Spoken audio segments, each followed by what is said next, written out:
Well, Spring, that was something. That was a hockey game that was scheduled to be played and had to be contested. And the Avs looked about as interested as I sound right now. And somehow they come away with 2 points in a game that they had zero desire to be on the ice for. Let's be completely honest about that as we welcome you guys into Between the Pipes here. Mark Springer, Alex Ryan. We're going to do a quick one, super late, probably 20 minutes or so for a game that still really means nothing, and it showed. The Avs realized, like, I don't want to be here. Yeah, it was certainly that way midway through until the midway point of the second period when the Blackhawks go up 2-0.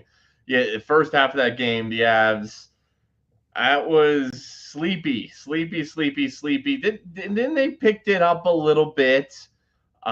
Started playing with a little more want to once they trailed 2-0, and Cale Makar, now a goal shy of 30. It's a great little two-man game. McKinnon finding Cale Makar, and Cale with a nicely placed shot. Marty Natchez, who left this game briefly after taking a knee to the head or something of that nature. He scores a game-winning goal with Brock Nelson and other screeners in front of net to send this thing to overtime. They may as well have won this game 6-0. It doesn't matter. That extra point for Chicago means nothing because they suck. It's 2 points. They figured it out just late enough. Yeah, I do think that since losing the St. Louis game, they realized that dream, the long shot dream, but the reality, the possibility of catching Dallas died with the St. Louis loss. It was a long shot even then, but that loss killed the dream. And so we've seen a malaise a little bit since. If they screwed around, though, if they lost this game and St. Louis, who has now won 10 straight, carried an 11. They play Pittsburgh tomorrow night. That could easily be 11 straight. They could have found themselves, I think, 3 points back of the Avs coming out of that Saturday game, and things would have gotten a little weird. But okay, now we're back to our regularly scheduled programming. Yeah, if this game does anything and the 2 points does anything for you, it puts St. Louis and Minnesota kind of out of your mind. I just simply don't think that there's enough runway for either one of those two teams to make up what is now 7 points in 6 games. No one has games in hand anymore. You're playing out the string. Colorado is not going to lose their final six, and St. Louis is not going to win their final 16 games of the season. They might stay red hot, but or I just don't think they're going to win six straight, and something catastrophic would have to happen. So if the 2 points do anything, it just goes. You knew you were playing Dallas, and now you 100% know that's where we're going. I see the question. Any word on Drouin? No, nothing yet. We will likely know about Drouin tomorrow morning as the Avs take on Columbus in the second leg of a back-to-back. It's a 5:30 p.m. puck drop and a 5 p.m. pregame show on Altitude Sports Radio 92.5. So nothing really there. Um, but let's call it on its head. Like the Avs were horrible tonight. They were disinterested. Cale Makar was as bad as I've ever seen him. Fighting the Well, puck. certainly in the first period, like at least two turnovers in the first period that were like, what's that? Right. They were missing open nets left and right. Like in the first period, right? The Malinsky goal gets called off for offside. Beautiful shot from Sam Malinsky, by the way. The next 5 shots that they have from grade A scoring opportunities, the Avs missed the net. And I kind of looked at it right then and went, oh no, this is the type of game that's going to happen. I go, just watch this. They're going to be down 1-0. Lo and behold, the Avs go on a power play and a shorthanded goal against. And I could just feel from everyone on the ice, fuck it. Why are we even playing this game? Mm-hmm. Um, and I said, St. Louis could have been 3 points back. They actually could have been within 1 point. And look, the Avs will play in Columbus tomorrow night, and the Avs are that I've already seen their road favorites in that game, despite being on a Sega Baba, as they should be. But Columbus is it's not your mother's Blue Jackets; it's a better Blue Jackets team. If the Avs play like they did today, Columbus is better than Chicago, much better than Chicago. So, like, let's say the Avs don't bail themselves out a little bit tonight, and then they carry over tonight's performance to tomorrow, and they come away with 0 points. And St. Louis would have won tomorrow night in Pittsburgh, and then let's say they win in St. Louis on Saturday, 1 point. It actually would have just been 1 point. The Avs would have had 94 points. The Blues would have had 93 points, but the Avs do get the 2 points. They get up to 96 points. So the best St. Louis could do would be to be within 3 points of the Avs. So it's a big win. It's a big win in terms of fighting off St. Louis. I'm telling you, that was a real possibility. Now, we saw Raj before Jonathan Drouin went out. Now, I think he took this hit from Foligno early in the first period. He guts it out. Mm-hmm. He plays the first, but then in the first intermission, they say, no, maybe it's Chicago. You're in Chicago playing the Blackhawks. Why risk it? No matter what, you're likely the 3 seed. Let's not risk it with Drouin. It looked to be an upper body situation, shoulder, elbow, perhaps. But before he goes out in the first period, Raj, we went right back to square one with the lines. We saw the original lines post-trade deadline. It was the old McKinnon, Necas, Lehkonen, Nelson, Nichushkin, Drouin. And then we saw a little bit of a blender the rest of the way, but a lot of Necas, Lehkonen, McKinnon, a lot of McKinnon, Nichushkin, Lehkonen. So the weird lines that we saw, at least for the past couple games, those vanished, and we saw the top 2 lines that I thought have had the most success since the trade deadline. And it's funny, it didn't lead to success. They just felt like they were fighting the puck the entire night. And I don't think it was because of the line combinations. I do think it's because of the very human element of these don't really matter. Like, the only thing that matters about the remaining games is don't fall apart, which they're not falling apart. They're just not playing their best hockey right now, and stay completely healthy. The Drouin thing scares me. I do think that them taking him out of the game tells you what the organization thinks about the remaining 6 games on the schedule, where they go, the only thing that matters is what happens on April 19th or 20th, whenever you play your first game. Again, I've said it pretty staunchly and emphatically. I know you just laid out the situation where, like, St. Louis could have caught you. I've said it for the better part of a month. Like, you are the 3 seed. Nothing's changing. It's just the way she's going to go. I feel the same way about Dallas and Winnipeg. While Dallas is right there, I don't think they're going to catch Winnipeg. I just think the Jets win too many hockey games. And for there only to be, Dallas has 8 remaining games. Winnipeg has 7. And they play each other one more time. It might come down to that one game. I still think the Jets end up getting the 1 seed. The organization, the Avs are telling you when they take Drouin out of that game early on, they're going, we don't need you to push this. Like, you could even go home at this point. We don't want you to play tomorrow against Columbus. They didn't even bring the 3 guys that were healthy scratched that could have played tonight or the 3 regulars. Mackenzie Blackwood, Miles Wood, and Sam Girard didn't even go to United Center. They flew to Columbus. Like, they're not even with the team right now.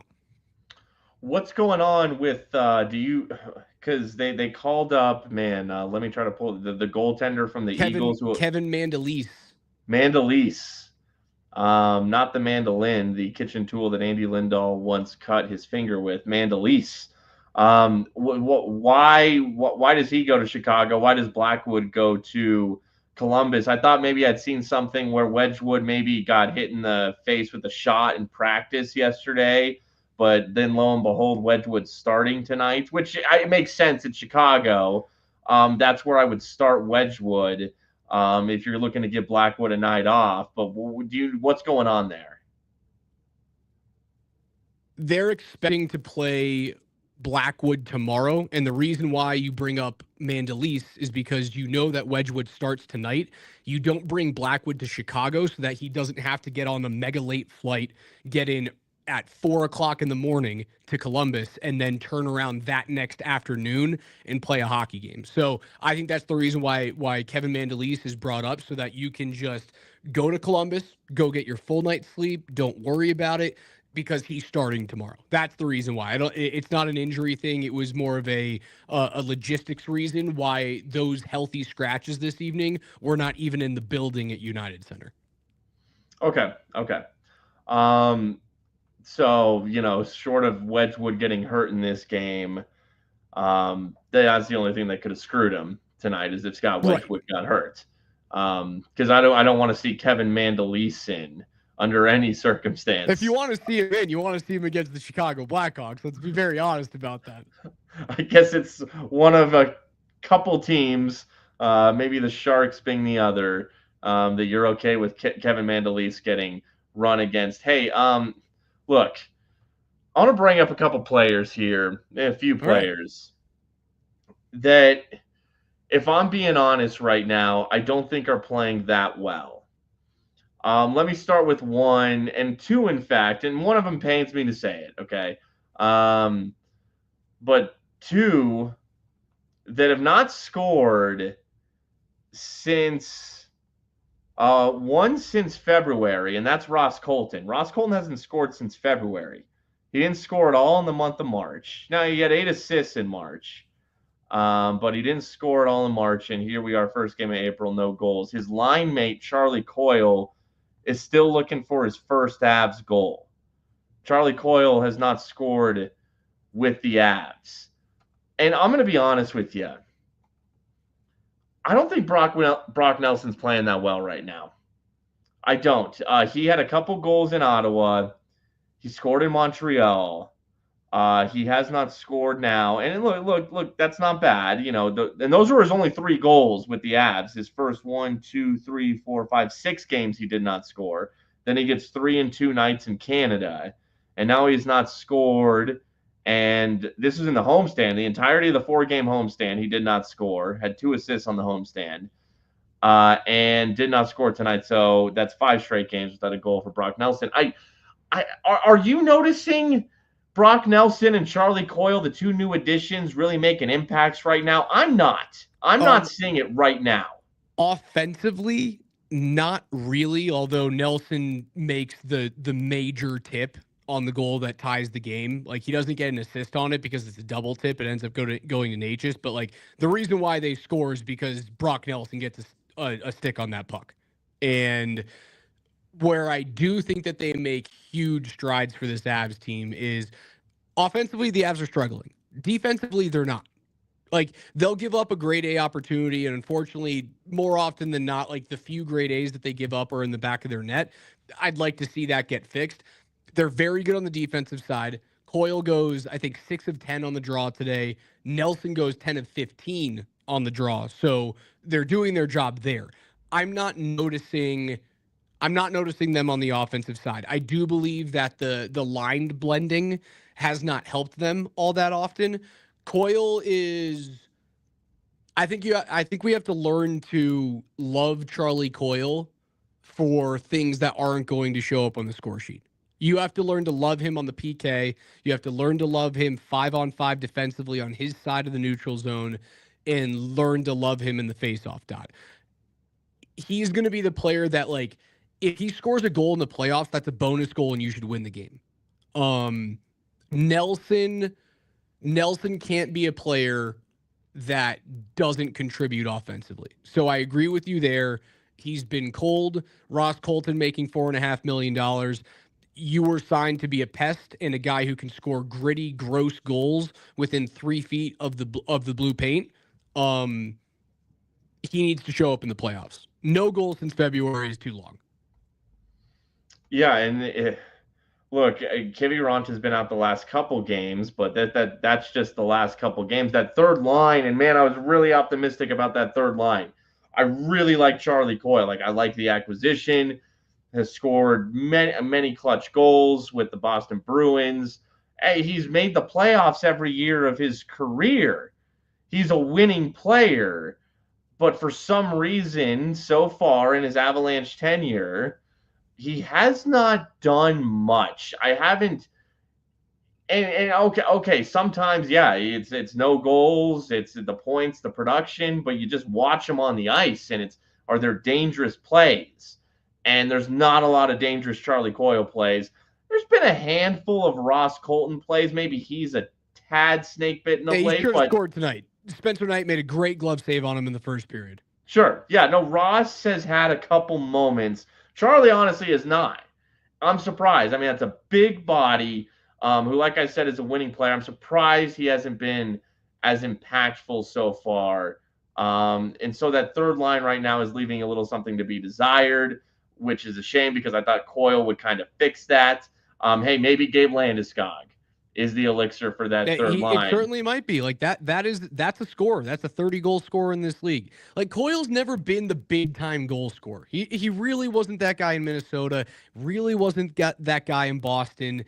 I still believe they got him to be a don't fuck up and make sure that the puck stays out of our net forward. And I think that matters on this team. Nelson, I'm right there with you.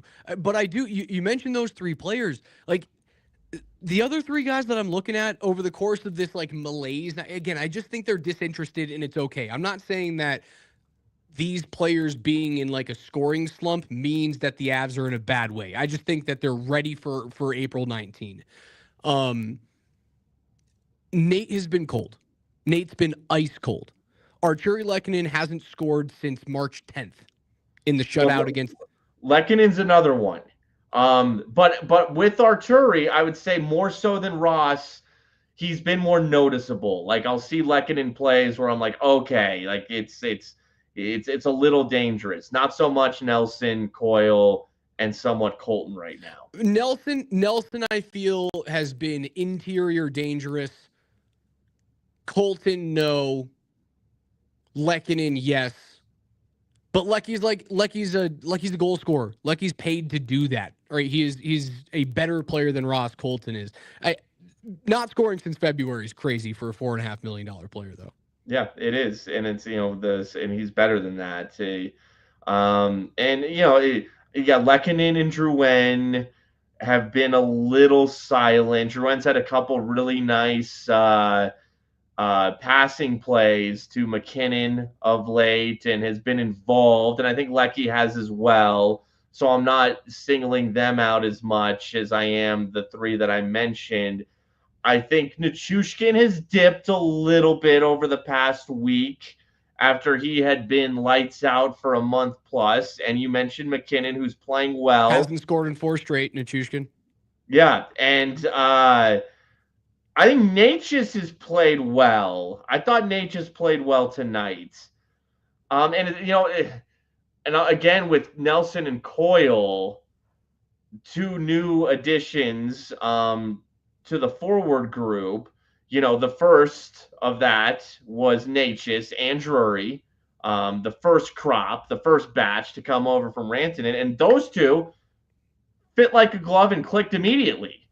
And Drury being in the bottom six, fourth line, it's going to slow down the productions. He's only getting 10 or so minutes a night. Natchez has been great from day one throughout. So I don't know if that's his speed, because the Avs are a speed-based team, and it was just easier for Natchez to click with that.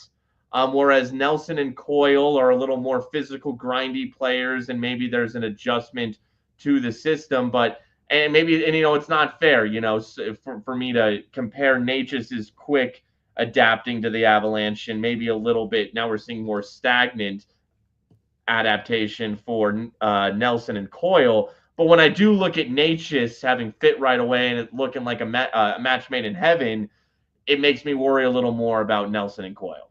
I understand the worry about those players. I wonder what it's going to look like in the playoffs, man. I just think it is so human for this team to realize what their main goal is, and their main goal is not hockey at the beginning of April. It's hockey at the end of April and at the beginning of May. I don't know what's going to force them to get out of that, if anything. Like at least tomorrow night's a playoff game, man. Like Columbus is they need those points. The Eastern Conference playoff race for the wild card is neck and neck. The West is kind of done. Like Vancouver gets shit on tonight by Seattle. 5-0 is the final there. And Vancouver's pretty much dead. Calgary is still alive, but 7 points back. They do have 2 games in hand on both St. Louis and Minnesota, but St. Louis can't lose. Minnesota gets an OT loss the other night, so they continue to rally up points. The Eastern Conference, man, tied in the 8th seed. Montreal and New York. Montreal has a game in hand, but they both have 79 points. Columbus, with a game in hand on Montreal and 2 in hand on the Rangers, sits just 1 win back at 77 points. You see them tomorrow. Detroit is 4 points back at 74 games played, and technically the New York Islanders are still alive at 74 points as well. So you've got 6 teams battling for 2 spots in the East right now. Ottawa is probably locked into the wild card 1, but Columbus is playing for their playoff lives tomorrow. Yeah, no, tomorrow night is concerning. I am concerned because, again, since the St. Louis game and that being the loss that really, I think, was the realization moment for the Avs players themselves. I think the Avs players thought we could get this 2 seed, but we got to be damn near perfect the rest of the way. And then when that perfection ended, and look, it was a really good, evenly matched game against the Blues. And yes, there was the no call on Bolduc. You saw the frustration from McKinnon and Bednar in that moment. Like, they wanted that one. They wanted that game. They wanted that power play. And when they didn't get it, now, Calgary had a lot to play for. They couldn't carry it over last night against Utah, but Calgary had a ton to play for. Look, Chicago had pride to play for tonight. The Avs had nothing to play for. I have and Columbus. One more, just real quick. Columbus tomorrow night. They're going to want it more than Calgary because Columbus has a very realistic shot of making the playoffs on their home ice. Columbus is going to bring it tomorrow night. I don't think it's the worst thing in the world that the Avs fell to St. Louis and basically had their hopes of the 2 seed dashed. I do think it is, and maybe this is just me trying to spin positivity on this, and that's kind of how I go. When I watch the teams that I care about, I try to spin positivity. And I think it's a miserable existence to be the opposite side of the coin. And there's a whole bunch of media members here in the state that like to be the opposite side of the coin. And to that I say, why are you such a pissy pants, Paulie? Them getting that like little slap of, hey, like, it's not going to happen, forces them to kind of relax, take your foot off the gas, prioritize rest and health going into the postseason. And on the opposite side, and I see Ben ask this on YouTube, how come Dallas keeps winning? They don't seem disinterested because Dallas does have a legit shot at the number 1 seed in the West. Like, they have a legit shot at home ice advantage for the entirety of the playoffs. They have something to play for. Additionally, I think Dallas wants nothing to fucking do with the Colorado Avalanche. I think Dallas looks at this opportunity and goes, Winnipeg, take them. Like, we don't want anything to do with that behemoth sitting in the 3 seed and coming into our bill. Like, that's the prize that we get for being the 2 seed in the Central is the Avalanche.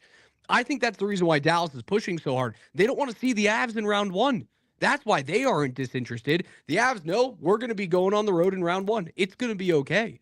So they hold off. I think Dallas is going to push as hard as possible. They're going to fall 2 or 4 points short. And at the end of April, they're going to be huffing and puffing, hoping that Miro Heiskanen comes back in time. And I think the Avs walk in healthy, rested, and boat race them. I think that Dallas, coming into, let's say, a few days ago, pre-Avs Blues game, before this weekend, Dallas was in a similar situation behind Winnipeg as Colorado was behind Dallas. It was a long shot for Dallas to catch Winnipeg. It was a long shot for Colorado to catch Dallas, but realistic impossible if you played very clean the rest of the way and only lost 1, maybe 2 games, which for teams like Dallas, for teams like Colorado, and given not the most difficult of schedules, doable, possible. Dallas has been able to win 6 in a row. But unlike Colorado, Dallas didn't have a St. Louis on their schedule. Every team that Dallas has faced in this 6-game win streak of theirs is weaker than the Blues. The only team you could argue that wouldn't be is Edmonton when they were in Edmonton last Wednesday. But here's the thing: Draisaitl and McDavid didn't play in that game. So therefore, that makes it an easier game than playing the St. Louis Blues. So that's the difference, is Dallas has had a favorable schedule, and they took advantage of it. Colorado hasn't had an overly difficult schedule, but St. Louis has proven to be a formidable opponent, and it took them out of contention. So Dallas is just riding an easy schedule right now, and that's keeping them alive in this chase for possibly overthrowing Winnipeg. But look, if you go off the entirety of the regular season, no shot does Dallas deserve the 1 seed. Winnipeg deserves the 1 seed, and I think that's how it will work out. Last thing before we get out of here, we said we were going to do a quick one. We'll be back on tomorrow evening after the Avs take on the Columbus Blue Jackets, probably around 8 o'clock or so Mountain is when we'll have Between the Pipes tomorrow. Ovi scores number 892. He's 2 away from tying and just a hat trick away from becoming the NHL's all-time leading goal scorer. You can expect Wayne Gretzky in the building pretty much from here on out. I didn't think he was going to do it.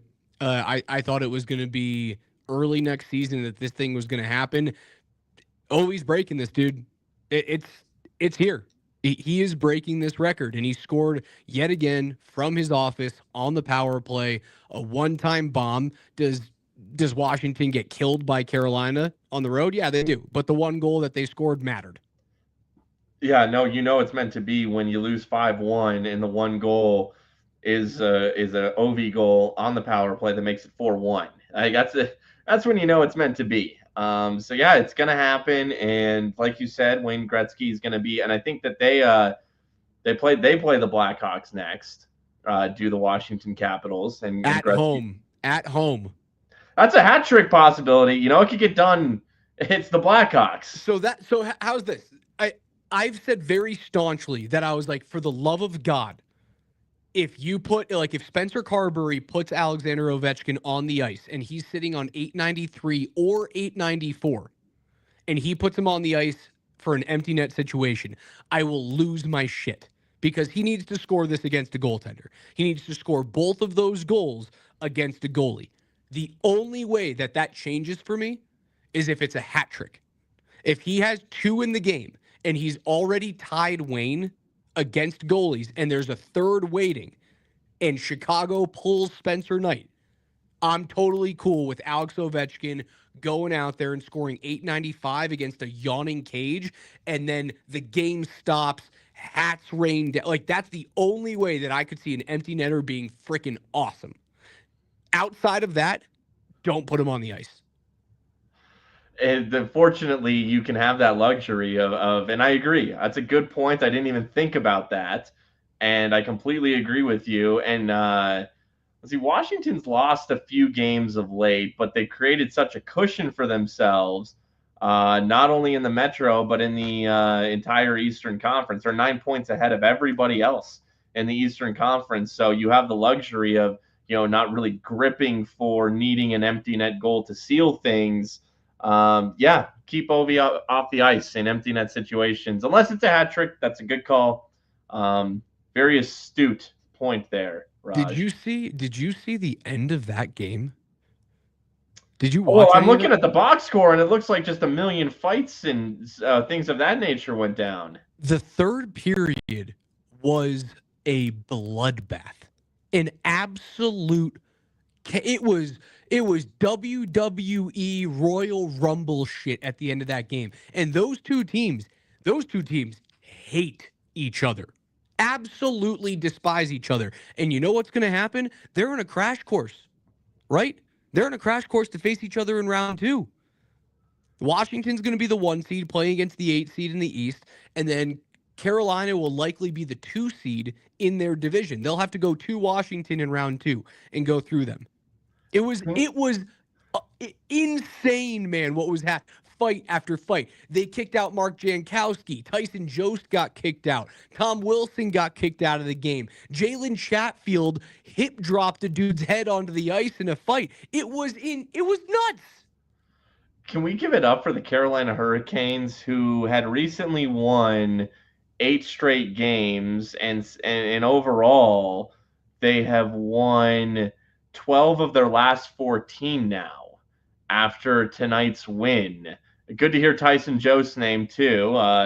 Hey man, that'd be hilarious if like Tyson Jost is a better Carolina Hurricane than Mikko Rantanen ever was.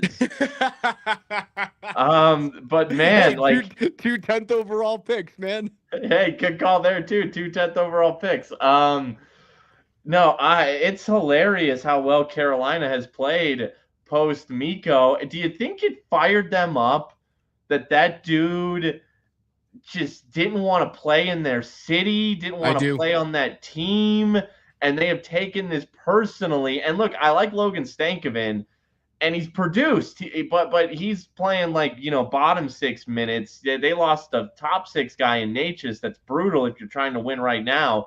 But I mean, I don't understand. This is where I don't understand Mikko. I mean, Brindamore from the outside looking in appears to be a great coach. It appears to be a solid organization. Look what they're doing right now. I don't understand this Mikko situation even more. You have to be willing to play a very hard-nosed style of hockey to play for Rod Brindamore. Because if you're not, he's going to call you out. And he'll literally call you a pussy in front of the entire team. And if you're not willing to play his style, Rod the Bod, he could take anyone to that guy wanted to go fight today. If you saw him screaming behind the bench, he wanted to be on the ice chucking knucks. And I think Mikko looked at Rod and went, I don't want to be a full 200-foot player. And if I'm not a full 200-foot player, but I'm still scoring, I want my coach to just shut the hell up and be like, okay, it's his job to go do that. Rod's not that guy. That organization isn't that type of team. And I do believe that happened. I think Carolina looked at Mikko and they went, do you think you're better than us? Like, what is that crap? And I do think it galvanized that team. Yeah, no, it's when Mikko gets traded there, and when there is a sense of Mikko's an Avs legend, and hey, at least he's in the Eastern Conference, so the Hurricanes are our Eastern Conference team. Yeah, I'm rooting for the Hurricanes 10 times more now than I was. I mean, there were some platitudes going on now because of the way this all played out with Mikko ultimately. Oh, now I really enjoy those Carolina Hurricanes. So hell yeah, rooting for them. And that's a dangerous team now. That's a dangerous team, I think. Some don't have the stars, don't have this. Sometimes you just need to get a little pissed off, have a little edge to you. And yeah, quite honestly, maybe the Avs need some of that right now as they head down the stretch. Yeah, you don't want them to fall into a month-long malaise. Yeah. That would be an issue. I'd like to see a little bit of fire. I expect to see something tomorrow in what will feel like a playoff atmosphere. Maybe your opponent has to create that type of energy for you. And at this point in the season, I'm okay with that. If the opponent has to create the energy for you in the playoffs, then we have big issues. But game 75, 76, 77, any way you can get through it completely healthy, that's all I care about, Spring. Yeah, no, and on that note, like you said, it will be a playoff atmosphere tomorrow night. This is a playoff game for the Columbus Blue Jackets. All those teams you went through fighting for that final wild card spot in the Eastern Conference, these are playoff games. And Columbus, it's been a surprise season for them a little bit, an emotional season for them. They're an easy team to root for. They had the Stadium Series game recently where they beat the Red Wings. They played well. They've had a good season. It reminds me of the game in Montreal. I think those Montreal fans are on a completely different level. But in terms of up and coming young teams, fans, it's newer to them again. They're going to be super into it, and you saw how that building in Montreal was when that became a game. If Columbus smells blood tomorrow night against the Avs, that building's going to be rocking, and they're going to want that thing. And hopefully, like you said, Raj, that brings out the best in Colorado. We'll talk to you guys tomorrow after the Avs take on the Columbus Blue Jackets. 5:30 puck drop, 5 p.m. pregame show on Altitude Sports Radio 92.5. And then coming around 8 p.m. Mountain, Mark Springer and I will be right back here on Twitch, on YouTube, and on X for Between the Pipes. For Spring, I'm Raj.